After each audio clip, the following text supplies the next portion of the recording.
اللہ سبحانہ تعالیٰ نے انسان کو پیدا کیا اور اس کو عقل دی. اس عقل کی وجہ سے انسان نے اس زمین میں بہت سی چیزوں کو ایکسپلور کیا اور دنیا میں زندگی گزارنے کے اس نے بہت سے طریقے سیکھے.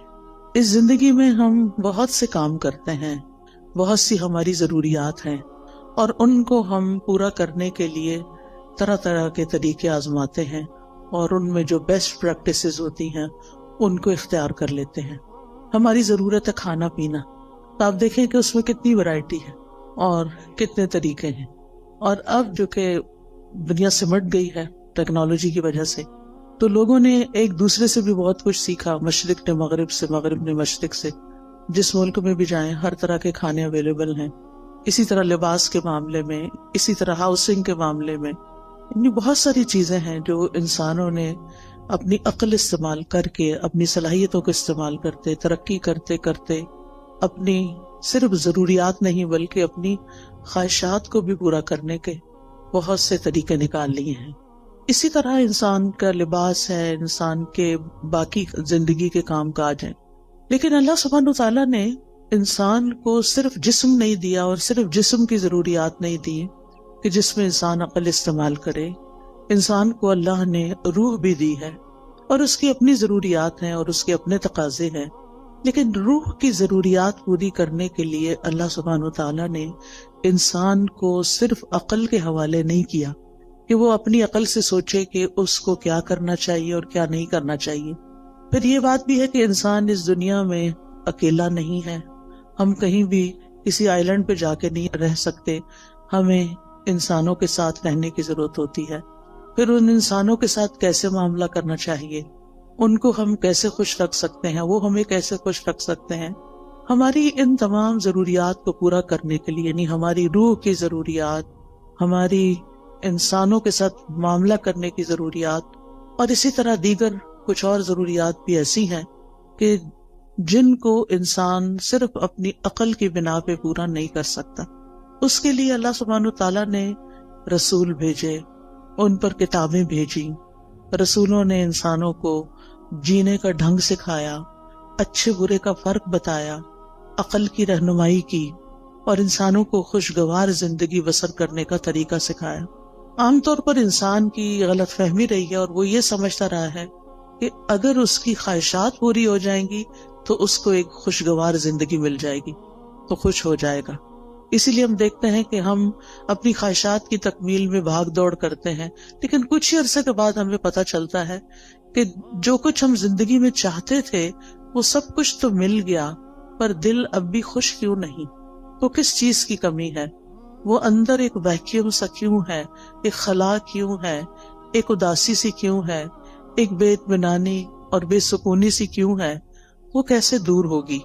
اس کے لیے انسانوں نے اپنے اپنے طریقے ایجاد کیے اور اپنے طریقوں سے اس ضرورت کو پورا کرنے کی کوشش کی، لیکن ناکام رہا. ہاں، اللہ کے وہ سمجھدار بندے جنہوں نے پیغمبروں کی بات کو مان لیا اور اس کے مطابق اپنی زندگی کو ڈھال لیا اور اللہ سبحانہ تعالیٰ کو پہچان لیا اور اس کے بندے بن کے رہے، تو انہوں نے اپنی زندگی کو بھی خوشگوار بنا لیا. اور پھر انہوں نے یہ جان لیا کہ زندگی صرف یہ نہیں ہے، یہ تو ایک امتحان کے لیے، زندگی تو اس کے بعد شروع ہوگی. لہٰذا انہوں نے اس زمین پر وہ کام کیے کہ جس سے ان کی دنیا بھی سنورے اور عاقبت بھی سنورے. بہرحال آج میں کچھ وہ باتیں آپ سے کروں گی کہ جس سے آپ کو اس دنیا میں اچھی سی زندگی بسر کرنے کے کچھ اصول، کچھ ضابطے ہاتھ آئیں، تاکہ ہم یہاں بھی سکون سے زندگی بسر کر سکیں، اور بحیثیت مسلمان چونکہ ہمارا ایمان ہے کہ مرنے کے بعد ہم دوبارہ اٹھائے جائیں گے. جیسے اللہ تعالیٰ نے پہلی دفعہ پیدا کیا، اس کے لیے کچھ مشکل نہیں کہ وہ ہمیں دوبارہ بھی پیدا کر دے. یعنی دوبارہ کی زندگی کا ثبوت کیا ہے؟ پہلی دفعہ پیدا ہونا. یہ زندگی دلیل ہے اس بات پر کہ مرنے کے بعد ایک اور زندگی بھی ہو سکتی ہے، اور ہم سب دوبارہ اٹھائے جائیں گے. اور جب اٹھائے جائیں گے پھر اللہ تعالیٰ کے حضور پیش کیے جائیں گے، اور پھر ہمارے اعمال تولے جائیں گے، اور پھر اس کے مطابق ہمارا ٹھکانہ بنے گا. کچھ لوگ جنت میں جائیں گے، کچھ جہنم میں جائیں گے. جنت میں جانے والوں کے بھی درجات ہیں اور جہنم میں جانے والوں کے بھی درکات ہیں. عربی زبان میں درجہ کہتے ہیں جو اوپر کو چیز جاتی ہے، اور درک کہتے ہیں جو نیچے کو جاتی ہے۔ ان المنافقین فی الدرک الاسفل، یعنی سب سے نچلے گڑھے میں منافق ہوں گے۔ تو کچھ لوگ جنت میں جو جائیں گے، جنت میں بھی ان کے درجات ہوں گے۔ جنت کے بارے میں ایک روایت میں آتا ہے کہ اس کے 100 درجے، کچھ لوگ پہلے درجے پہ ہوں گے، کچھ 20ویں پہ ہوں گے، کچھ 30ویں پہ، اور کچھ آخری جنت الفردوس میں ہوں گے۔ اور یہ درجات کس بنا پر ہوں گے؟ قرآن مجید میں آتا ہے لِكُلٍّ دَرَجَاتٌ مِّمَّا عَمِلُوا، ہر ایک کے درجات ہیں اس کے مطابق جو انہوں نے عمل کیے، یعنی جیسے عمل ہوں گے، جتنے عمل ہوں گے، اس کے مطابق درجہ ملے گا۔ دنیا میں بھی انسان جیسے جتنی کمائی کرتا ہے، محنت کرتا ہے، کام کرتا ہے، اتنا مال اکٹھا کر لیتا ہے۔ عمل کا بھی یہی حال ہے، جتنا انسان عمل کرتا ہے، کوشش کرتا ہے، اور اس کے مطابق پھر آخرت کے درجات کما لیتا ہے۔ اب یہ ہماری اپنی چوائس ہے کہ ہم اپنے لیے کیا چاہتے ہیں۔ بہرحال خوشگوار زندگی بسر کرنے کا پہلا اصول یہی ہے جو قرآن نے ہمیں دیا ہے کہ انسان عمل صالح پر، نیک کاموں پر، خیر کے کاموں پر توجہ کرے اور ان کو بجا لانے کی کوشش کرے۔ اس میں ہم سورۃ النحل میں دیکھتے ہیں، آیت نمبر 97 ہے، من عمل صالحا من ذکر او انثى وهو مؤمن فلنحيينه حیاتا طیبہ وَلَنَجْزِيَنَّهُمْ أَجْرَهُمْ بِأَحْسَنِ مَا كَانُوا يَعْمَلُونَ۔ جو کوئی نیک عمل کرے گا، جو بھی کوئی اچھا کام کرے گا، خواہ مرد ہو یا عورت ہو، شرط یہ کہ وہ مومن ہو، وَهُوَ مُؤْمِنٌ فَلَنُحْيِيَنَّهُ حَيَاةً طَيِّبَةً، تو ہم اس کو ضرور عمدہ زندگی بسر کروائیں گے۔ حیات طیبہ، یہ آخرت کی بات نہیں ہو رہی، یہ دنیا کی بات ہو رہی ہے کہ دنیا میں بھی اس کو ایک اچھی پیور لائف ملے گی، صاف ستھری زندگی ملے گی، اور اس کا تعلق انسان کے ظاہر سے بھی ہے اور انسان کے دل سے بھی ہے۔ اور پھر اس کے بعد وَلَنَجْزِيَنَّهُمْ أَجْرَهُمْ، ان کو ان کے اعمال کا بدلہ بھی ضرور دیں گے، بِأَحْسَنِ مَا كَانُوا يَعْمَلُونَ، اس بہترین طریقے پر جو وہ عمل کرتے تھے، یعنی جس کوالٹی کا، جس درجے کا وہ عمل کرتے ہوں گے، اسی درجے کے مطابق ان کو وہاں بدلہ بھی دیا جائے گا۔ اس لیے ہمارا فوکس اس بات پر ہونا چاہیے کہ ہم اپنی زندگی میں نیک اعمال کی طرف متوجہ ہوں، لیکن نیک اعمال سے پہلے ایمان ضروری ہوتا ہے، یعنی ہمیں اپنے ایمان پر کام کرنے کی ضرورت ہے۔ وہ مؤمن شرط ہے، اگر ایمان نہیں ہے تو آپ دیکھیں اچھے کام تو دنیا میں ہر کوئی کم کوئی زیادہ اچھے کام کرتا ہے، بلکہ بہت سے نان مسلم ایسے ہیں جو شاید مسلمانوں سے بھی زیادہ اچھے کام کر رہے ہوں، انسانیت کی بھلائی کے کام کر رہے ہوں، لیکن وہ فائدہ نہیں دیتے جب تک کہ وہ اللہ کے لیے نہ کیے جائیں اور اللہ پر ایمان لا کر نہ کیے جائیں۔ ایون مسلمان بھی اگر کوئی اچھا کام کرتا ہے لیکن اللہ کے لیے نہیں کرتا تو اس کا فائدہ نہیں ہوتا اس کو۔ اگر وہ اپنا کام دکھاوے کے لیے کر رہا ہے، دوسروں کو خوش کرنے کے لیے کر رہا ہے، تو اس کا وہ فائدہ نہ ہوگا۔ لہذا پہلا کام کیا کرنا ہے ہمیں کہ ہمیں اپنے ایمان پر کام کرنا ہے۔ ہمیں دیکھنا ہے کہ ہمارا ایمان کس کس چیز سے بڑھتا ہے اور کس کس چیز سے بڑھے گا۔ لہذا بہت ضروری ہے کہ ہم وہ کام کریں جس سے ہمارا ایمان بڑھے۔ اس میں آپ دیکھیں کہ ہم میں سے ہر شخص اپنے دل کی کیفیت کو تو سمجھتا ہے، ہم میں سے ہر ایک کو پتا ہے کہ کس کام کے بعد میری اندر کی فیلنگز اچھی ہو جاتی ہیں، میری اللہ سے محبت بڑھ جاتی ہے، مجھے لوگوں سے کوئی شکوے شکایت نہیں رہتے، مجھے صبر کرنا آ جاتا ہے، مجھے شکر کرنا آ جاتا ہے، مجھے لوگوں کے رویوں سے بے نیازی آ جاتی ہے، دنیا کے غم ہلکے ہونے لگتے ہیں۔ وہ کون سی چیز ہے؟ اس راز کو پائیں۔ جس نے اس راز کو پا لیا وہ کامیاب ہو گیا، کیونکہ بہت سے لوگ بھٹکتے رہتے ہیں اندھیروں میں، سب کچھ جاننے کے باوجود بھی ان کو یہ نہیں پتا چلتا کہ ان کے دل کا چین، سکون، اطمینان، خوشی کس چیز میں ہے۔ سب کچھ ہوتے ہوئے بھی وہ پریشان کیوں رہتے ہیں، سب کچھ ہوتے ہوئے بھی کسی چیز کی کمی کا احساس کیوں رہتا ہے۔ لہٰذا ہم میں سے ہر ایک کو مختلف چیزیں ٹرائی کرنی چاہیے۔ تجربہ کرنا چاہیے. وہ کون سی بات ہے، وہ کون سا کلام ہے، وہ کون سی مجلس ہے، وہ کون سا انسان ہے، وہ کون سی محنت اور کوشش ہے کہ جس کے بعد مجھے ایک سیٹسفیکشن نصیب ہوتی ہے. اور جس چیز کے بعد آپ کو ملے اس چیز کو پھر دوبارہ دہرانا چاہیے. وہ قرآن مجید کا پڑھنا بھی ہو سکتا ہے، وہ اللہ کا ذکر بھی ہو سکتا ہے، وہ بندوں کی خدمت بھی ہو سکتی ہے. اگر یہ سارے کام اللہ کی خاطر ہو رہے ہوں، کسی کو دکھانے کے لیے نہ ہو رہے ہوں، وہ صدقہ خیرات بھی ہو سکتا ہے. نبی صلی اللہ علیہ وسلم نے فرمایا کہ تم آگ سے بچو خواہ کھجور کا ایک ٹکڑا، یعنی پوری کھجور بھی نہیں، بشق تمرہ. شق کہتے ہیں یعنی اگر جب اس کو دو حصوں میں توڑا جائے تو وہ ہر دو حصہ شق جانب، یعنی اس کا ایک پیس جو ہے کھجور کا ایک پیس، اندر تو گٹلی ہوتی. اگر وہ پوری کھجور بھی نہیں دے سکتے، آدھی کھجور دے کے بھی تم اس کو پا سکتے ہو، یعنی آگ سے بچ سکتے ہو. تو ایسا ضرور کرو.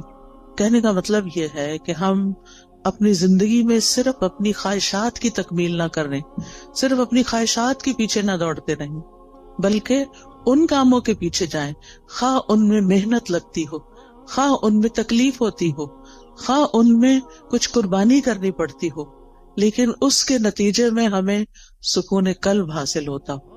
امام ابن تیمیہ نے کہا تھا کہ انسان کے لیے ایک جنت دنیا میں ہے اور ایک آخرت میں ہے. جو دنیا کی جنت میں داخل نہیں ہوا وہ آخرت کی جنت میں داخل نہیں ہو سکتا. وہ دنیا کی جنت کیا ہے؟ وہ دنیا کی جنت دل کا سکون ہے، دل کی راحت ہے، دل کی ٹھنڈک ہے، دل کا اطمینان ہے، دل کی خوشی ہے کہ جس سے انسان ہر طرح کے حالات میں ایک پرسکون انسان رہتا ہے. اس کے لیے ہر شخص کو خود محنت کرنا ہے، اور اصول میں نے آپ کو دے دیا کہ اس کی جو ہے وہ ایمان لا کر عمل صالح ہے، نیک عمل ہے. لیکن وہ نیک عمل کیا کیا ہے؟ ان کا علم حاصل کرنا ضروری ہے کہ کون کون سے کام اللہ تعالیٰ کو پسند ہیں. پھر اسی طرح آپ دیکھیے کہ دوسری چیز جو انسان کو خوشی دیتی ہے وہ انسانوں کے ساتھ احسان کا معاملہ ہے، چاہے زبان کے ساتھ چاہے کام کے ساتھ. یعنی جب آپ کسی کے ساتھ اچھا بول لیتے ہیں، صرف اس کے ساتھ نہیں جو آپ کے ساتھ اچھی طرح بات کرتا ہے، اس کے ساتھ بھی جو آپ سے اچھی طرح بات نہیں کرتا اور کبھی بھی نہیں کرتا. ہم میں سے ہر شخص کی زندگی میں کچھ لوگ ایسے ضرور ہوتے ہیں کہ ہم ان کے ساتھ اچھا کرتے بھی رہیں پھر بھی وہ ویسے ہی رہتے ہیں جیسے وہ ہوتے ہیں. لیکن ایسی جگہ پر جب انسان اپنی سیٹسفیکشن کے لیے اچھا کرتا ہے تو مزہ نہیں آتا، لیکن جب اللہ کے لیے کرتا ہے تو اس کا دل خوش ہو جاتا ہے کہ میں نے وہاں نیکی کی، میں نے اس کے ساتھ نیکی کی جس سے مجھے کوئی جواب نہیں ملنا. لہذا قولوا للناس حسنا، لوگوں سے جب بھی بات کریں، چاہے آپ کے ملازم ہوں، چاہے آپ کے رشتہ دار ہوں، چاہے آپ کہیں کام کرتے ہیں تو آپ کے کولیگز ہوں، چاہے آپ کہیں پڑھاتے ہیں تو آپ کے شاگرد ہوں، کوئی بھی ہو، بڑوں کے ساتھ پھر بھی انسان عزت کا اور احترام کا ایک معاملہ کرتا ہے، لیکن عموماً اپنے جیسوں کے ساتھ پھر ویسا ہی کرتا ہے جیسے اس کے ساتھ کیا جا رہا ہوتا ہے، اور اس کو ہم جسٹیفائی بھی کرتے ہیں. ہم یہ کہتے ہیں وہ بھی تو کرتا ہے نا، وہ بھی تو ایسے ہی کرتا ہے، ایسے کو تیسا ہی ہونا چاہیے. یہ اصول ہم نے خود بنا لیا، ایسے کو تیسا. یہ قرآن سے ٹکراتا ہے، ایسے کو تیسا نہیں. جو برا کرے ہمیں کیا تعلیم دی گئی ہے کہ ہم اس کے ساتھ اچھا کریں. ادفع باللتی ہی احسن، برائی کو اس طریقے سے دور کرو جو زیادہ اچھا طریقہ ہو. تو انسانوں کے ساتھ احسان بات کے ذریعے بھی، کوئی اچھی بات ان کو بتائیں، کوئی اچھا مشورہ دیں. اگر ان کو کوئی پریشانی ہے یا ان کو کسی بات میں کوئی مشکل پیش آئی ہوئی ہے تو ان کی اس مشکل کا حل تلاش کرنا. تو زبان کے ذریعے آپ کسی کو تسلی دے سکتے ہیں، کسی کا دل خوش کر سکتے ہیں، تو یہ احسان کا معاملہ ہے. اور دوسرا، عمل کے ساتھ، کام کے ساتھ، جن لوگوں کے ساتھ ہمارا دن رات کا انٹریکشن ہوتا ہے، ہمیں یہ معلوم ہوتا ہے کہ ان کی ضروریات کیا ہیں، ان کے وہ کون سے کام ہیں جو میں کر سکتی ہوں، میں کہاں ان کے کام آ سکتی ہوں. اور پھر جب آپ وہی کام کرتے ہیں تو آپ کو خاص خوشی نصیب ہوتی ہے. ایک خوشی انسان کو اپنی خواہشات کی تکمیل سے ہوتی ہے کہ جو لوگ آپ کو اچھے لگتے ہیں آپ ان کے لیے کچھ کرتے ہیں تو آپ کو بہت اچھا فیل ہوتا ہے، تو وہ بھی ایک خوشی ہوتی. لیکن وہ دراصل آپ اپنی خواہش پوری کر رہے ہوتے ہیں. لیکن ایک احسان وہ ہوتا ہے کہ آپ اللہ کی خاطر للہ، صرف اللہ کو راضی کرنے کے لیے، اور کسی بدلے اور کسی صلے کی کوئی توقع نہیں. انما نطعمکم لوجہ اللہ لا نرید منکم جزاء ولا شکورا. ہم تو تمہیں صرف اللہ کی خاطر کھلا رہے ہیں، ہم تم سے نہ کوئی بدلہ چاہتے ہیں، شکریہ بھی نہیں چاہتے، حتیٰ کہ ہم یہ بھی نہیں آپ پہ بوجھ ڈالتے کہ آپ ہمارے لیے دعا کریں. کیونکہ سلف صالحین کسی نیکی کے جواب میں دعا کا مطالبہ کرنے کو بھی بدلہ سمجھتے تھے. وہ کہتے تھے کہ کسی سے یہ مت کہو کہ میں نے آپ کے ساتھ یہ کیا ہے جو بس آپ مجھے اس کے بدلے میں دعا دے دیں. نہیں، وہ خود دے دے تو یہ اس کا احسان ہے اور اس کو دینی چاہیے. کیونکہ انسان بعض اوقات کسی کی نیکی کا، کسی کے احسان کا بدلہ اس شکل میں نہیں دے سکتا جو احسان اس نے ہم پہ کیا ہوتا ہے. ہاں، دو شکل میں ہم اس کو بدلہ دے سکتے ہیں. اس کی غیر موجودگی میں اس کی اتنی تعریف کریں، اتنی تعریف کریں کہ دل میں تسلی ہو جائے کہ ہم نے بدلہ دے دیا. یہ بدلہ دینے کا ایک طریقہ ہے. مثلاً کسی نے آپ کو پانی پلایا، اب وہ پلا کے تو کہیں چلا گیا، کوئی اجنبی تھا، راہ گزرتے ہوئے آپ سفر کر رہے تھے، آپ کو پیاس لگی، آپ نے کسی سے کہا کہ یہ پانی مجھے دے دو، اس نے دیا، وہ چلا، بات ختم. نہ آپ اس کو جانتے نہ وہ آپ کو جانتے. اب آپ بدلہ کہاں سے دیں گے اس کو؟ وہ تو ایک منٹ کے لیے ٹھہرا بھی نہیں کہ آپ سے شکریہ یا کوئی نذرانہ وصول کرے. اب آپ کی پیاس بجھی تو آپ کے دل سے دعا اٹھی. یہ آپ کا اپنا فرض بنتا ہے کہ آپ اس کے لیے کچھ کریں، اور بہترین چیز آپ کیا کر سکتے ہیں کہ اس کے لیے دعا دے سکتے ہیں، اور پھر اپنی منزل پہ پہنچ کے اس کی تعریف کر سکتے ہیں کہ ایسا اور ایسا شخص مجھے راستے میں ملا کہ جس کی یہ اور یہ خوبیاں تھیں. اور اگر کوئی کسی کو جانتا ہو تو اس وقت بھی. عام طور پر آپ دیکھیں کہ ہم اپنی مجلسوں میں جب بھی کسی کا ذکر کرتے ہیں عموماً نیگیٹو وے میں کرتے ہیں، اچھے انداز میں کم ہی کرتے ہیں اور کم ہی لوگوں کا کرتے ہیں. حتیٰ کہ اپنے والدین کے لیے بھی ہماری زبان سے اچھے الفاظ کم ہی نکلتے ہیں. ان سے بڑھ کے تو ہم پر کبھی کسی نے احسان نہیں کیا. ہم سب سوچیں کہ ہم سب اپنے والدین کا، ان کے تو کئی ایک حقوق ہے نا، ان میں سے ایک یہ ہے کہ ان کی زندگی میں بھی اور ان کے مرنے کے بعد بھی ان کو اچھے الفاظ سے یاد کیا جائے. ہم جب بہن بھائی آپس میں مل کے بیٹھتے ہیں تو اپنے والدین کی کتنی خوبیاں بیان کرتے ہیں، یا اپنے دوستوں میں بیٹھتے ہیں یا ان کے دوستوں کے ساتھ بیٹھتے ہیں تو ان کی کتنی نیکیاں یا کتنے احسان ہمیں تو یاد بھی نہیں رہتا، ہم تو دیکھتے بھی نہیں کہ یہ احسان ہے ان کا. پھر اسی طرح اور لوگ ہوتے ہیں ہماری زندگی میں جنہوں نے ہم پہ احسان کیا ہوتے ہیں. کوئی نانی دادی ہوتی ہے، کوئی اور ٹیچر ہوتی ہے، کوئی رشتہ دار ہوتی ہے، کئی لوگ ہوتے ہیں نا. ایک انسان جب گرو کرتا ہے، بڑا ہوتا ہے، تو کئی لوگوں کا اس میں ہاتھ ہوتا ہے. آپ تنہا کچھ بھی نہیں ہے. آج ہم جو کچھ بھی ہیں اس میں بے شمار لوگوں کا تعاون ہے ہماری شخصیت کو بنانے میں، ہمیں کسی قابل بنانے میں کہ ہم بڑے ہو کر کچھ کرنے کے قابل ہو سکیں. اس میں اس شخص کا بھی ہاتھ ہے جس نے بچپن میں ہمیں انگلی پکڑ کے چلنا سکھایا تھا، ہمیں دانت صاف کرنے سکھائے تھے. بعض اوقات وہ مدر ہوتی ہے، بعض اوقات وہ مدر کی کوئی ہیلپر ہوتی ہے. کتنے بے شمار لوگوں کا ہم پر احسان ہے. ہم سوچیں کہ ہم نے اپنے محسنین میں سے کتنے محسنوں کو اچھے لفظوں میں کبھی یاد کیا. اور آپ دیکھیں کہ ہمارے منہ سے جو لفظ نکلتے ہیں نا، ان کا سب سے پہلے براہ راست امپیکٹ خود ہمارے اپنے اوپر پڑتا ہے. جب ہم اچھی بات کرتے ہیں تو اس کا اچھا اثر خود اپنے اوپر پڑتا ہے، آپ اپنا دل خوش ہوتا ہے. اور جب ہم کسی کی بری بات کرتے ہیں یا سنتے ہیں تو اس کا برا اثر آپ کے اپنے اوپر بھی پڑتا ہے. یہ ہو نہیں سکتا کہ آپ اس سے پھر بچ جائیں، کہ آپ کسی کو کچھ سنا دیں.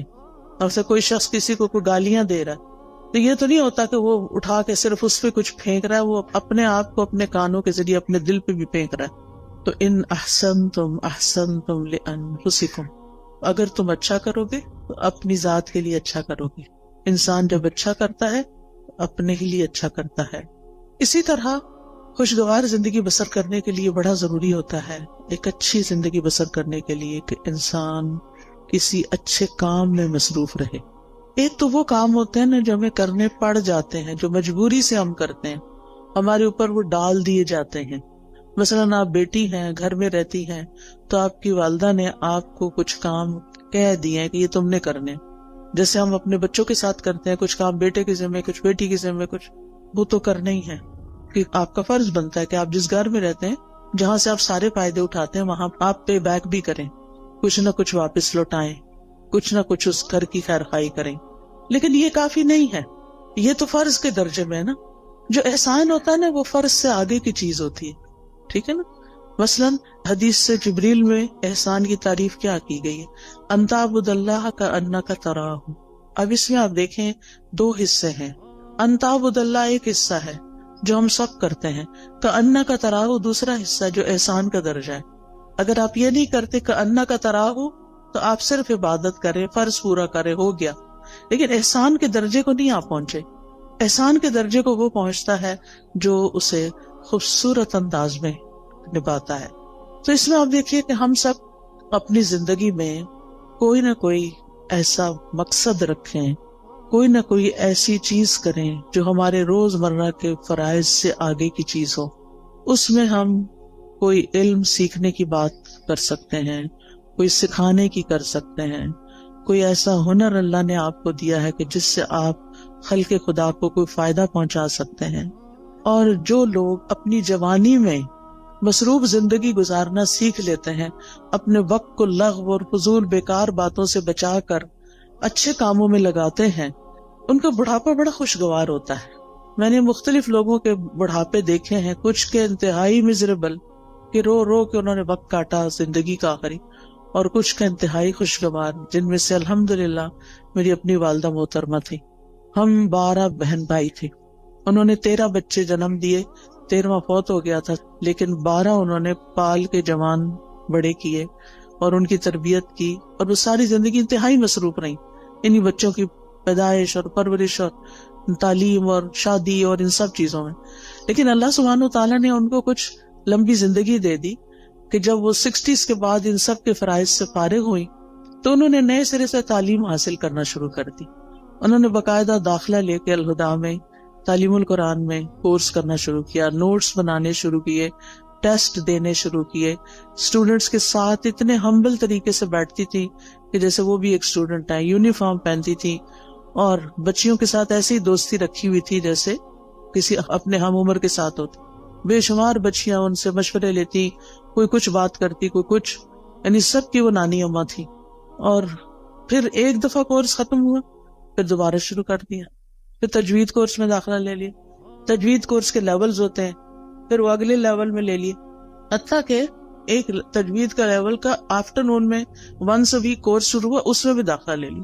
اب وہ صبح 8 بجے سے آئی بھی ہوتی تھی اور پھر میرے گھر پہ آرام کرتی، اور پھر وہ شام کا کورس اٹینڈ کر کے 70s میں تھی جب ان کی وفات ہوئی، 78 ایئرس کی تھی وہ.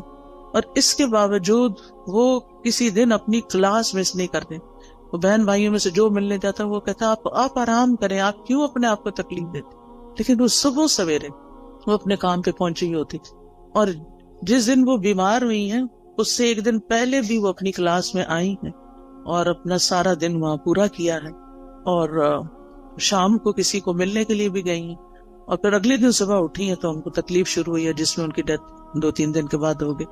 اور نہ ان کی زبان پہ کسی کا شکوہ، نہ کسی سے گلہ، نہ کسی سے کوئی توقع، کون میرے پاس آتا ہے اور کون نہیں. اور اگر ہم جاتے بھی تھے نا، جیسے بہن بھائی ماشاءاللہ ایک کے بعد ایک، تو تھوڑی دیر بات چیت کرتی تھی، وہ کہتے اچھا میری ذرا سورت رہتی ہے، ہر روز سورت بقرہ پوری پڑھنی.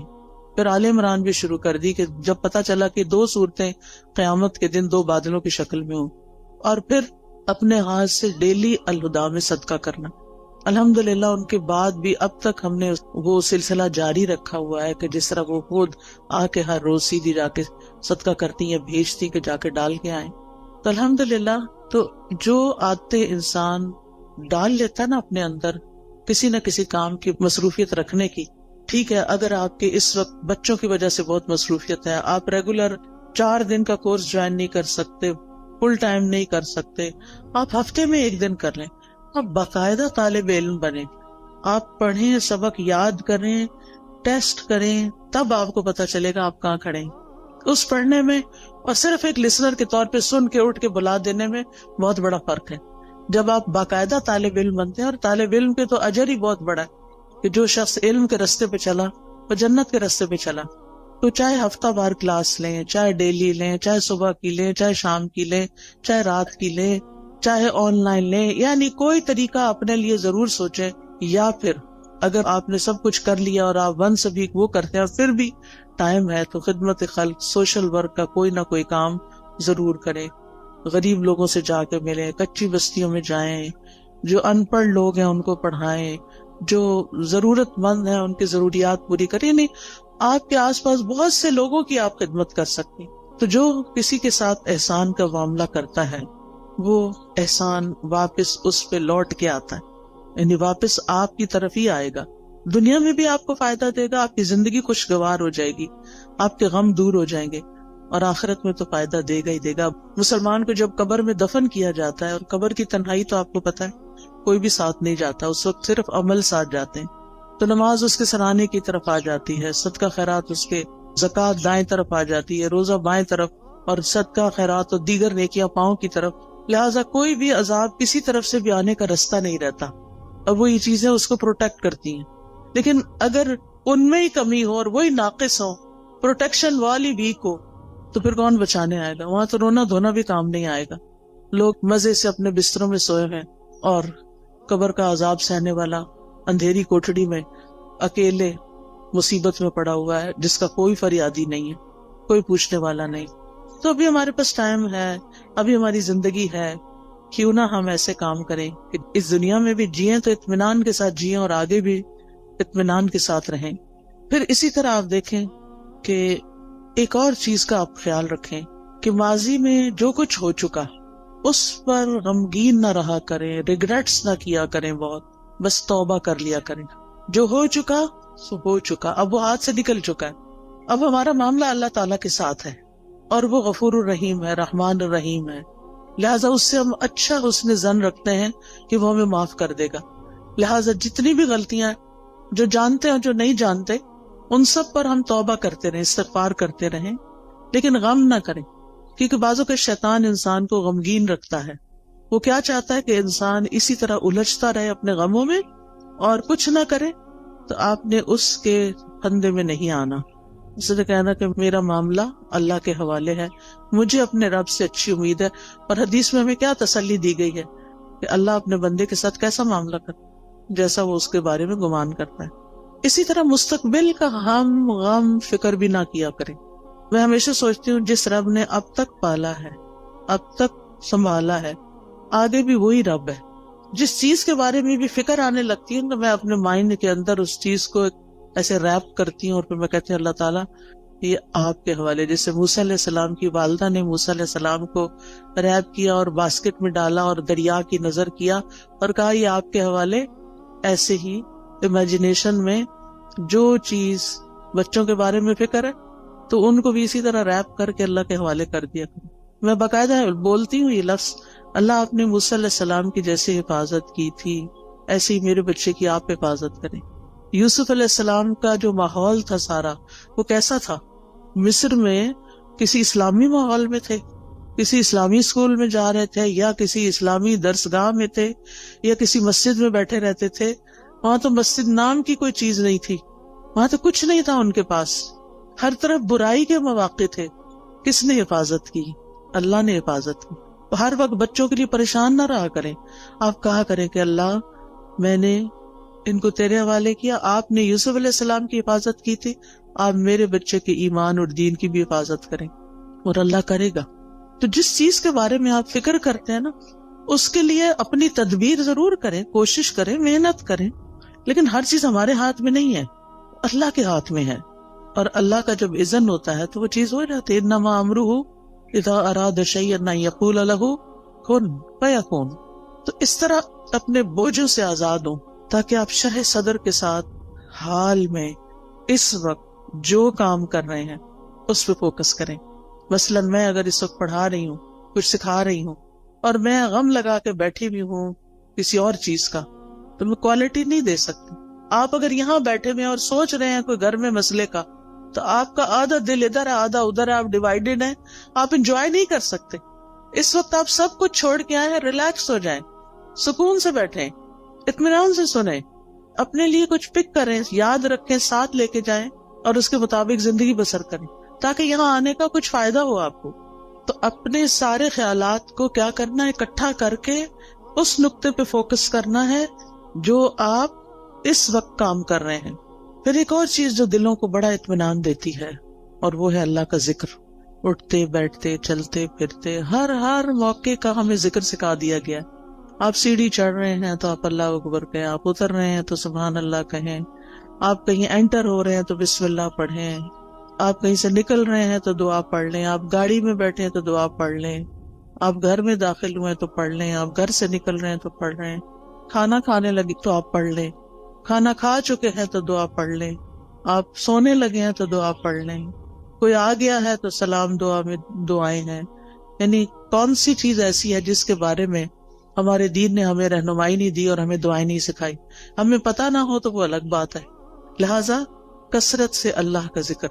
قرآن مجید میں اللہ تعالیٰ اپنے مومن بندوں اور بندیوں کی صفت یہ بیان کرتے ہیں وَالذَّاكِرِينَ اللَّهَ كَثِيرًا وَالذَّاكِرَاتِ, کہ وہ کثرت سے اللہ کا ذکر کرنے والے ہیں, مرد بھی اور عورتیں بھی. اور اس کے علاوہ فارغ اوقات میں ڈرائیو کر رہے ہیں, آپ گھر کے کام کاج کر رہے ہیں, کھانا پکا رہے ہیں, لانڈری کر رہے ہیں, کلیننگ کر رہے ہیں, کچھ بھی کر رہے ہیں, آپ کی زبان اللہ کے ذکر سے تر رہے, کیونکہ اللہ تعالیٰ کا وعدہ ہے الا بذکر اللہ تطمئن القلوب. اور یہ بھی آتا ہے الذین آمنوا وتطمئن قلوبہم بذکر اللہ. وہ لوگ جو ایمان لائے ہیں, ایمان والے جو ہیں, ان کے ذکر اللہ کے ذکر سے ہی اطمینان پاتے ہیں. اگر ذکر کچھ لوگ کہتے ہیں ذکر بھی کرتے پہ چین نہیں آ رہا, پھر اپنے ایمان پہ کام کریں, کیونکہ اللہ تعالیٰ نے ایمان والوں کی تو یہی صفت بیان کی کہ ان کو اللہ کے ذکر سے چین آ جاتا ہے, ان پہ یہ دوائی کام کر جاتی ہے. اور اگر آپ پر یہ دوائی کام نہیں کر رہی تو پھر دوائی کا قصور نہیں ہے, کچھ مشکل آپ کے اندر ہے, کیونکہ ذکر تیر بہدف نسخہ ہے. تیر بہدف کا مطلب ہوتا ہے نشانے پہ جا کے لگتا ہے, جس قسم کی آپ کو تکلیف ہو اس کا علاج ہے. پھر اسی طرح اپنی روز مرہ کی گفتگو میں اللہ کی نعمتوں کا ذکر شروع کر دیں, اللہ کی نعمتوں کو دیکھنا شروع کریں, چھوٹی چھوٹی باتوں پر شکر ادا کریں. مثلاً آپ واش روم میں جاتے ہیں, ٹیپ کھولتے ہیں, گرم پانی آتا ہے, صرف ہاتھ دھو کے وضو کر کے نہا کے باہر نہ نکلیں, بلکہ کیا کریں, دل ہی دل میں, ادھر اللہ کا ذکر تو نہیں ہم نے کرنا ہوتا واش روم میں کھڑے ہو کر, دل ہی دل میں کریں شکر ہے, شکر, لفظ شکر منہ سے نکالتے جائیں, شکر لفظ بولنا تو واش روم میں منع نہیں, شکر ہے, شکر ہے, شکر ہے. اسی طرح کوئی بھی اور چیز جو آپ کے گھر میں اللہ نے آپ کو سہولت دی ہوئی ہے, مثلاً سردی ہے اور اللہ نے آپ کو ہیٹر جیسی نعمت دی ہوئی ہے, آن کرتے ہوئے آف کرتے ہوئے اللہ تیرا شکر ہے تو نے یہ نعمت دے رکھی ہے. کتنے ہی لوگ ایسے ہیں جن کے پاس یہ نعمت نہیں ہے, کتنے ہی لوگ ہیں جن کے پاس پورا لباس بھی نہیں ہے, ان کے پاس آپ جیسی رضائی بھی نہیں ہے, ان کے پاس جوتے بھی نہیں ہیں, جرابیں بھی نہیں ہیں, پورا کھانا بھی نہیں ہے. ہمیں تو سردی لگتی ہے, کہتے ہیں چائے کا کپ پی لو سردی ختم ہو جائے گی, یہ فلاں حلوہ کھا لو, فلاں کتنی سوغاتیں ہم نے بنائی ہوئی ہیں سردیوں کی اپنی سردی کو دور کرنے کے لیے. کیسی کیسی نعمتیں اللہ نے دی ہیں. یعنی صرف کھانے کی حد تک تھوڑی رہتے ہیں ہم سب کہیں نہ کہیں سے کچھ نہ کچھ بچا کے کر کے ہم اپنے لیے کچھ نہ کچھ ایکسٹرا بنا لیتے ہیں. کتنے لوگ ہیں جن کے پاس یہ سب کچھ, پھر بھی ہم روتے ہیں کیونکہ ہم شکر ادا نہیں کرتے. آپ چل سکتے ہیں, آپ بول سکتے ہیں, آپ کو کوئی اچھی سی خوشبو آتی ہے, شکر, اللہ تیرا شکر.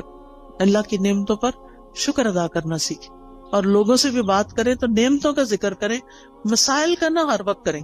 مشکل پتہ کیا ہے, ہم صرف مسائل کو ڈسکس کرتے ہیں, یہ مسئلہ پیش آ گیا, وہ مسئلہ پیش آ گیا, یہ مسئلہ حل نہیں ہوا, وہ مسئلہ حل نہیں. شوہر گھر آئے گا تو مسائل کی پٹاری کھل جائے گی, بچوں سے ملاقات ہوگی تو مسائل ہیں, کیوں ہر وقت مسائل کی باتیں کریں. مسائل جس وقت یاد آئے نا, دیر اینڈ دین دل ہی دل میں اللہ کو پکار لیا کریں, اللہ تعالیٰ یہ مسئلہ تو ہے, بس آپ حل کر دیں, سارے خزانے تیرے ہاتھ میں, آپ نہیں کرنا ہے. اور واقعی ہم نے خود تو کرنا نہیں ہوتا, کوشش ضرور کریں, لیکن بندوں کے پاس حال کوئی نہیں ہے. بندے آپ کی طرح یا آپ سے بھی زیادہ کمزور ہوتے ہیں. جن بندوں پہ ہم ریلائے کر رہے ہوتے ہیں وہ بعض اوقات ہم سے بھی کمزور ہوتے ہیں. اسی لیے اللہ تعالیٰ نے قرآن مجید میں ایک مثال دی ہے. اللہ کے سوا جنہوں نے اور سہارے بنا رکھے ہیں, اولیاء بنا رکھے ہیں, مددگار سمجھ رکھے ہیں, ان کی مثال مکڑی کی طرح ہے جو ایک گھر بناتی ہے، اور گھروں میں سب سے کمزور گھر مکڑی کا ہوتا ہے. اگر مثال کے طور پر کہیں مکڑی کا جالا لگا ہوا ہے اور آپ ذرا سلپ ہونے لگے، پکڑے ذرا جالے کو، سہارا دے گا آپ کو؟ نہیں، کمزور ہے وہ جالا. کمزوروں کا سہارا چھوڑ کر سب سے طاقتور کا سہارا پکڑیں، اللہ پر توکل کریں، اللہ کا سہارا لیں، اللہ سے مدد مانگیں، اس پر یقین رکھیں. ہر چیز اس کے ہاتھ میں ہے. بیدہ الملک، ساری بادشاہت، ساری ملکیت اسی کی ہے. وہو علی کل شیء قدیر، اور وہ ہر چیز پر پوری قدرت رکھتا ہے. پھر آپ دیکھیں کہ جو چیزیں آپ کو پریشان کرتی ہیں نا، ان کی کسی وقت لسٹ بنا لیں. مجھے یہ بھی فکر ہے، مجھے یہ بھی فکر ہے، یعنی کیا کیا کیا کیا کیا کیا پریشان کر، کیا کیا غمگین کر. ہاتھ پہ ہاتھ رکھ کے نہیں بیٹھے رہیں، لسٹ بنائیں. کیا بادر کر رہا ہے، کیوں کر رہا ہے، اس مسئلے کا حل کیا ہے. ٹھیک ہے نا؟ تو ان مسائل کے حل کی کوشش بھی کرنی ہے. مسائل لکھ لینے، اس کا حل. پھر آپ دیکھیں کہ کن لوگوں کے پاس اتنی عقل سمجھ ہے کہ جو اس کو جان. مثلاً آپ بیمار ہوتے ہیں، کس کے پاس جاتے ہیں؟ یہ کس کے پاس جانا چاہیے؟ سب چپ بیٹھے ہیں، لگتا جاتے ہی نہیں ہے. ڈاکٹر کے پاس. ڈاکٹر شفا دیتا ہے؟ نہیں، تو پھر کیوں جاتے ہیں؟ ذریعہ بنتا ہے. ٹھیک ہے. اس کوشش کی وجہ سے جو ہم پر لازم کی گئی ہے کہ کوئی مسئلہ پیش آ جائے تو اس کو دور کرنے کے لیے کوشش کریں، یہ یقین رکھتے ہوئے کہ کوشش ہماری طرف سے اور شفا اللہ کی طرف سے. ہم جا رہے ہیں ڈاکٹر کے پاس، ڈاکٹر اپنے علم کی روشنی میں ہمیں مشورہ دے گا، دوائی دے گا، اس دوا میں شفا اللہ ڈالے گا. ایسے سوچا کریں. ٹھیک ہے. گیزر خراب ہو جائے تو کس کے پاس جاتے ہیں؟ پلمبر کے پاس.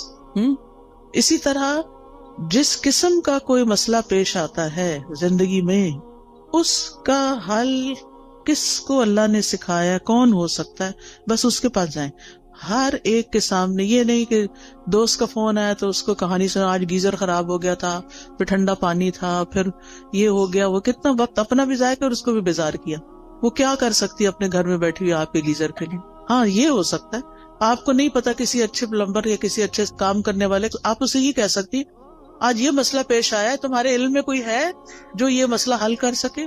اگر ہے تو ٹھیک، ورنہ آگے چلو، کوئی اور بات کرو. ہم عقل کا ثبوت نہیں تھا. ہر بات ہر ایک سے نہیں کرنی ہوتی. ہم سمجھتے ہیں جو سامنے آ گیا، جو مل گیا، اس کو ہم اپنی کہانی سنا دیں گے کہ مسئلہ حل ہو جائے گا. ایسا نہیں ہوتا مسئلہ حل. پھر اگر وہ حل نہیں کرتا یا ہم اگر اسے غلط توقع، غلطی ہماری، غلط توقع ہم نے رکھی، پھر اگر مسئلہ حل نہیں ہوا تو پھر ہمیں اس سے شکوہ ہو جاتا ہے، پھر ہم اس سے ناراض ہو جاتے ہیں. اس نے تو میرے لیے کچھ کیا ہی نہیں. بھئی وہ بیچارہ کر ہی نہیں سکتا تھا، غلطی تو آپ کی کہ آپ نے اس کو پکڑا. ٹھیک ہے. اور ویسے بھی جب تک مسئلہ حل نہیں ہوتا نا، تو اپنے آپ کو تسلی دینے کے لیے سوچا کریں کہ مجھ سے بھی زیادہ بہت سے لوگ ایسے ہیں جن کے اس سے بھی زیادہ مسائل ہیں.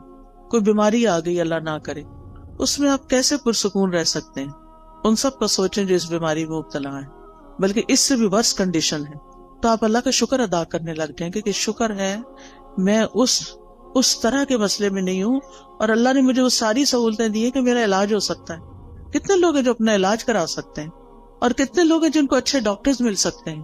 لہٰذا نعمتوں کا ذکر کرتے رہیں اور غموں کا ازالے کی کوشش میں لگے رہیں.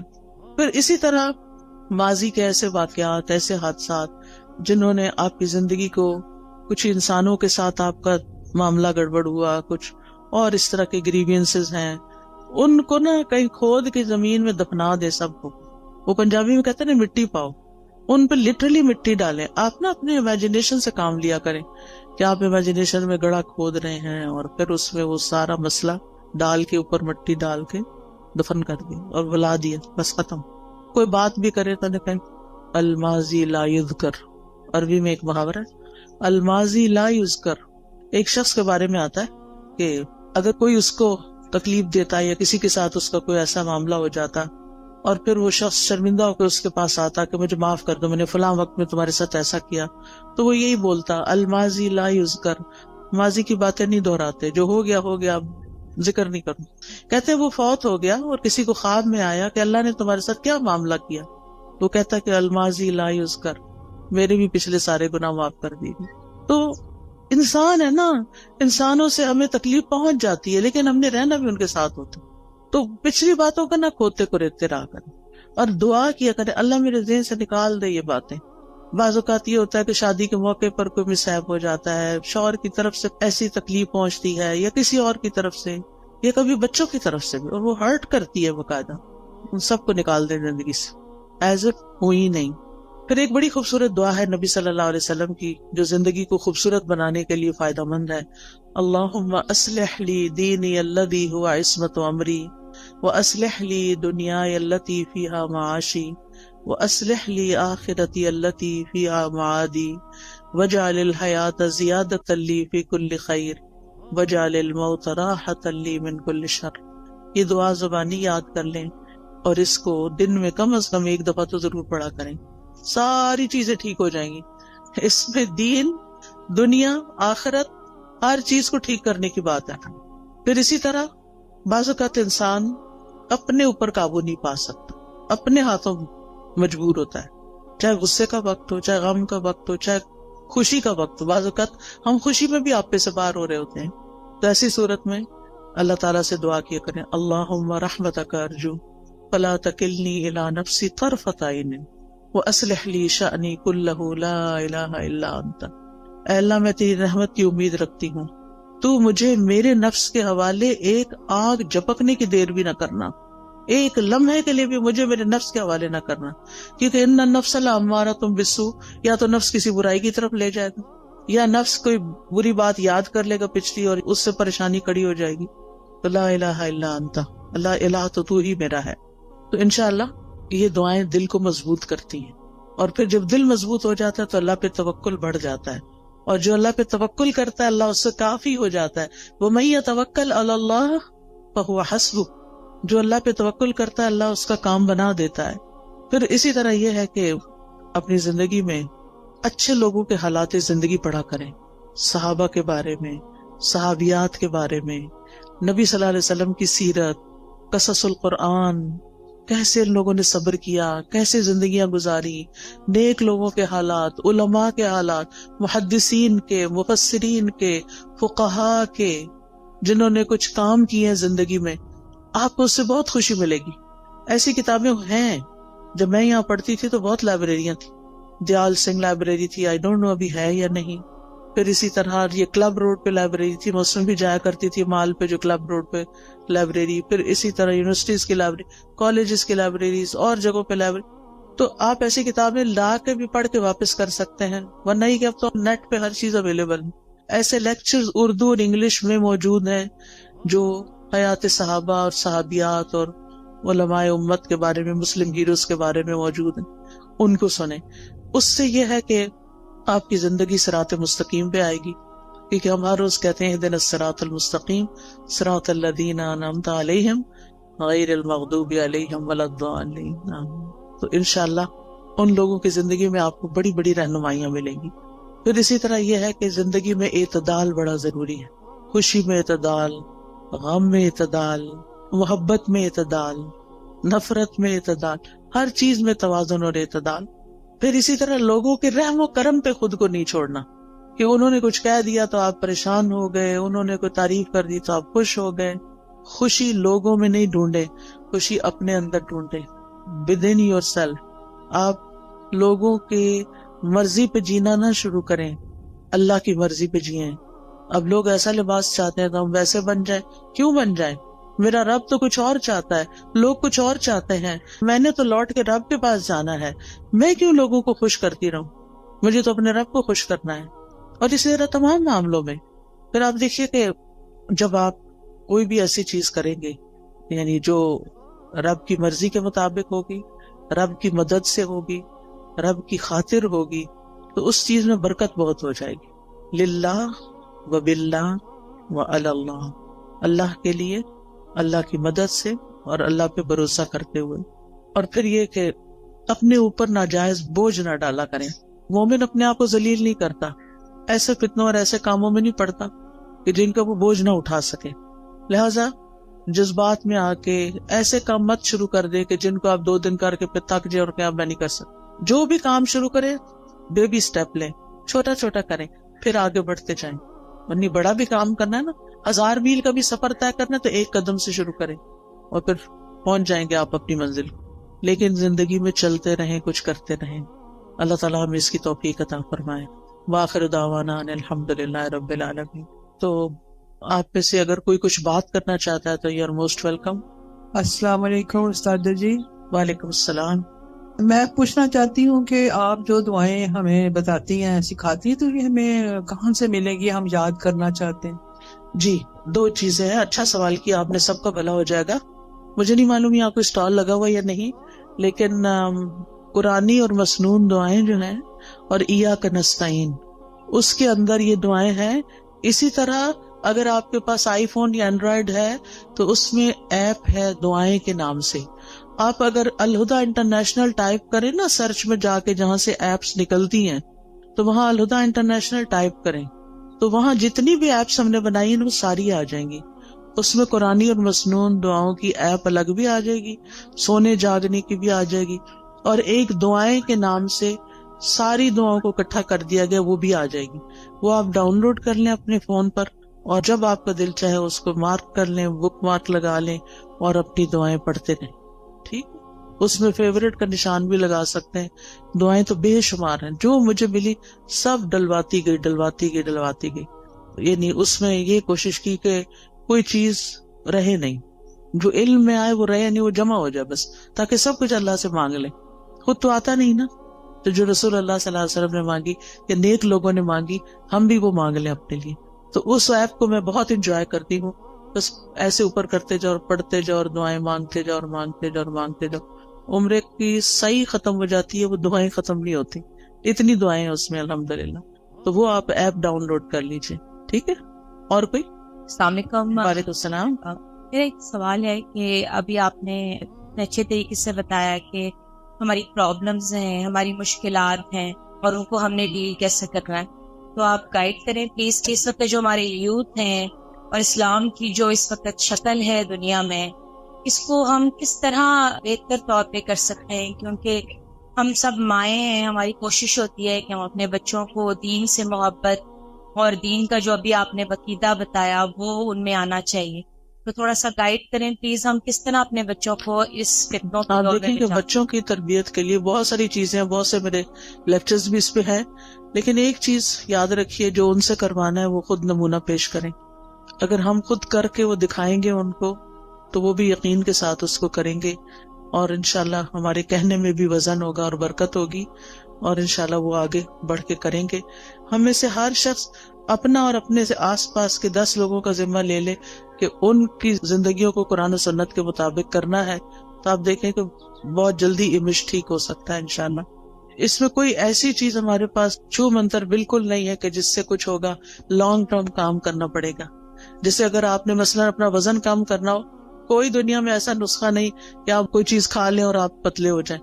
لمبے عرصے میں کام کر کے اپنا امیج ٹھیک کرنا پڑتا ہے. جی آپ کچھ کہنا چاہیں؟ ہمیں قرآن کی خود بھی تعلیم حاصل کرنی چاہیے. آپ کے آس پاس جو ہے اتنا اچھا سینٹر بنا ہوا ہے, تو اپنی زندگی کا کچھ وقت نکالیں اور یہاں سے آ کے سیکھیں, تاکہ آپ کو اندازہ ہو کہ قرآن آپ کو اپنے بچوں کی تربیت کے کون سے اصول سکھاتا ہے, تاکہ آپ وہ امپلیمنٹ کریں. تو اس کے لیے پہلے علم کا ہونا ضروری ہے. تو یہ پاس ہی آپ کا سینٹر ہے, اس میں ضرور بالکل کوئی آ کے پراپر اس کا انٹروڈکشن کروا دے, کہاں پر ہے. جی السلام علیکم ورحمۃ اللہ وبرکاتہ. جی یہ ہمارا جو سینٹر بنا ہوا ہے, اس میں آفٹرنون بچوں کی کلاسز ہو رہی ہیں, پورے 5 دن ہو رہی ہیں. تو ہم نے فری پک اینڈ ڈراپ بھی دیا ہوا ہے, تو اس میں آپ بچوں کو لائیں. بچے الحمدللہ سیکھ رہے ہیں, تو آپ بچوں کو ادھر کروائیں. تو اس لیے یہ سب نے جو 408 ای بلاک, تو آپ بچوں کو بھیجیں تو بچے انشاءاللہ سیکھیں گے. آپ لوگ خود بھی آئیں, عورتوں کے لیے بھی کورسز ہیں, بچیوں کے لیے بھی ہیں, اور شام کو جو ہے وہ بچوں کی کلاسز ہو رہی ہیں. تو یہ سوسائٹی سے بہت لوگ آ رہے ہیں, یہ کماہا سے آ رہے ہیں, جٹول سے آ رہے ہیں. تو آپ بچوں کو ادھر لائیں تو بچے انشاءاللہ سیکھیں گے. السلام علیکم. کسی کو اور تو نہیں کچھ کہنا؟ السلام علیکم. جی وعلیکم السلام. میں آپ سے بات کرنا چاہتی ہوں کہ آپ سسٹم کی بات کریں. اللہ تعالیٰ قرآن پاک میں حاکم سے مخاطب ہے, تو سسٹم کی بات نہیں آپ کرتی ہیں, آپ قرآن کی ساری باتیں. جی آپ صحیح کہتی ہیں. اللہ تعالیٰ نے قرآن مجید میں یا ایھا الذین آمنوا کہا ہے. بہت دفعہ ایمان والوں کو ہی خطاب کیا ہے, جس میں صرف حاکم نہیں ہوتے, سبھی ہوتے ہیں. اور جو کوئی بھی سسٹم بنتا ہے نا وہ انسان بناتے ہیں. اگر یعنی سسٹم کسی بلڈنگ کا نام نہیں ہے، سسٹم کسی دیوار کا نام نہیں، کسی مشین کا نام نہیں. سسٹم بنا بھی لیے جائیں تو ان کو امپلیمنٹ انسان کریں گے. کیا ہمارا ملک اسلام کے نام پر نہیں لیا گیا؟ کیا ہمارے ملک کا آئین اسلامی نہیں ہے؟ کیا ہمارے ملک میں بہت سے قوانین اسلامی نہیں ہیں؟ لیکن جتنے ہیں، میں نہیں کہتی سارے، لیکن جتنے ہیں وہ بھی کیوں نہیں امپلیمنٹ ہو رہے؟ کیونکہ ایسے افراد نہیں ہیں. ہم سب کو افراد کی تیاری کی کوشش کرنی چاہیے، خود بھی صحیح ہوں اور افراد کو بھی تیار کریں تاکہ وہ اس سسٹم کو چلائیں. ٹھیک ہے؟ اور کوئی؟ السلام علیکم. وعلیکم السلام. میں اور میرے بچے آپ کا بہت فین ہے. آج مجھے بڑی خوشی ہو رہی ہے، میں نے آپ کو دیکھا ہے بائی فیس. جی، بات یہ ہے کہ ہم لوگ جب نماز پڑھتے ہیں تو مجھے یہ اکثر کنفیوژن ہوتی ہے کہ میں کئی دفعہ باقاعدہ بیٹھ کے میں دعا نہیں کر سکتی. اکثر ایسا ہوتا ہے. تو یہ ہاتھ باندھ کے دعا کرنا یہ بھی ایک بہت ثواب کا کام ہے. مجھے اکثر ایسے کام ہوتے ہیں کہ مجھے چلنا پھرنا پڑ جاتا ہے. تو اس میں کوئی مجھے فرق تو نہیں پڑتا، کیونکہ اللہ تعالیٰ کہتا ہے چلتے لیٹتے اٹھتے بیٹھتے آپ دعا کر سکتے. جی کر سکتے ہیں. تو نماز کے بعد کی اسپیشلی جو دعائیں، نماز کے بعد جو شخص مصلی پہ بیٹھ کے دعا کرتا ہے اس کا فائدہ بہت ہے. اللہ تعالیٰ فرشتہ مقرر کر دیتے ہیں جو اس بندے کے لیے جو مصلی پہ بیٹھ کے دعائیں کر رہا ہو یا ذکر کر رہا ہو اس کو دعائیں دیتے ہیں. اللہم اغفر لہ، اللہم ارحمہ، اللہ اس کی بخشش فرما، اس پہ رحم فرما. لہٰذا اگر آپ نیچے نہیں بیٹھ سکتے آپ کرسی پہ وہیں بیٹھ جائیں. ٹھیک ہے؟ لیکن بیٹھ کے کریں، الا یہ کہ آپ کا کوئی ایسا کام ہے، آپ کو جلدی اٹھنا ہے، بچوں کا ناشتہ بنانا ہے، کوئی اور کام کرنا ہے، تو پھر دعائیں نہ چھوڑیں، ساتھ ساتھ بھی کر لیں. افضل یہ ہے کہ بیٹھ کے کریں. السلام علیکم استاذہ. وعلیکم السلام. استاذہ میں آپ کی جو جدہ سینٹر ہے اس میں ابلا ستارہ اور ابلا ہمنا کی طالبہ ہوں. ٹھیک ہے. مجھے بہت خوشی ہوئی آپ کو یہاں پر بھی دیکھ کے. جدہ میں میری آپ سے ملاقات ہو چکی ہے. ٹھیک ہے جی. ابھی صدقہ جاریہ کی آپ بات کر رہی تھی تو آپ کے لیے بھی خوشخبری ہے اور میرے لیے بھی الحمدللہ. میری بچیاں مسجد نبوی کی طالبہ ہیں اور آن لائن پڑھتی ہیں وہاں سے. تو آپ ابھی یہ اسمال اسٹیپس کی بات کر رہی تھیں تو میں I used to keep on playing the audio of Asma Huda in my home. الحمدللہ بچہ بھی حفظ کر چکا ہے اور بچیاں بھی کر رہی ہیں. تو جب یہ ان کو سنا رہی تھیں وہاں کی ابلا کو مسجد نبوی کی، اینڈ شی آسکڈ کہ آپ نے اسما ہدا کا سنا ہوا ہے، تو مجھے اتنی خوشی ہوئی. آپ بھی ماں ہیں الحمدللہ، آپ کو بھی ان کی بشارت دنیا میں بھی اللہ تعالیٰ اچھی کام ان سے بھی لے. اور میری بچی کی بھی آواز سن کے انہوں نے کیا کہ یہ وہاں سے پڑھ کے آئی ہیں کہیں. الحمدللہ. جی بس یہ چھوٹے چھوٹے سے اسٹیپس اگر ہم آئے لیں گی تو بالکل کچھ نہ نہیں. ہم جی بعض اوقات یہ سوچتے ہیں ہمارے پاس ریسورسز نہیں. الحمدللہ ہم ایسے دور میں پیدا ہوئے ہیں کہ ہمارے پاس آن لائن بہت سے ریسورسز موجود ہیں. کوئی بھی نہیں تو بھی ہم تنہا نہیں، بہت کچھ ہے ہم جس سے فائدہ اٹھا سکتے ہیں. السلام علیکم. وعلیکم السلام. ساتھ مجھے کوشچن کرنا ہے، جیسے آج کل بچوں کے ہم لوگ ریلیشنز کے لیے کوششیں کر رہے ہیں، بچوں کی چوائسیز ہوتی ہیں، بعض دفعہ فیملی پریشر ہوتا ہے کہ نہیں یہاں آپ کریں. تو اس میں ہم لوگ کو کیا کرنا چاہیے؟ بعض دفعہ ہوتا ہے ان کی چوائس میں ہم نکاح وغیرہ بھی کر دیتے ہیں، ہوتا ہے کہ چلو جائز طریقے سے آپ ایک دوسرے سے ریلیشن قائم رکھیں، بٹ گرلس کے جو ہوتے ہیں، لڑکیوں کے پیرنٹس وہ پسند نہیں کرتے کہ بچہ بچی زیادہ آپس میں ملیں. اور اس میں پھر وہی ہوتا ہے کہ پرابلمز ہو گئی، کچھ بھی ہو گیا، اور بچہ کی تھوڑے عرصے بعد پتہ چلتا ہے چوائس بدل گئی نکاح کے باوجود کہ جی مجھے یہاں نہیں کرنا، مجھے یہاں کرنا ہے. اس طرح کے ماحول کو کیسے بچوں کو ٹیکل کریں؟ اصل بات یہ ہے نا کہ دین سے دوری کی وجہ سے بہت سارے مسائل ہیں. اللہ کا تقوی نہیں ہے، اللہ کا خوف نہیں ہے، زندگی کو فن بنایا ہوا ہے. اللہ تعالیٰ سمجھ دے. بس جزاکم اللہ خیرن. چونکہ اب میں اس سے زیادہ آگے گئی تو آپ کی نماز لیٹ ہو جائے گی. آپ کو گھر پہنچ کے مغرب وقت پر پڑھنی چاہیے، کیونکہ ان الصلاۃ کانت علی المؤمنین کتابا موقوتا، نماز مومنوں پر وقت کی پابندی کے ساتھ فرض کی گئی ہے، تو اس کا اہتمام کیجیے.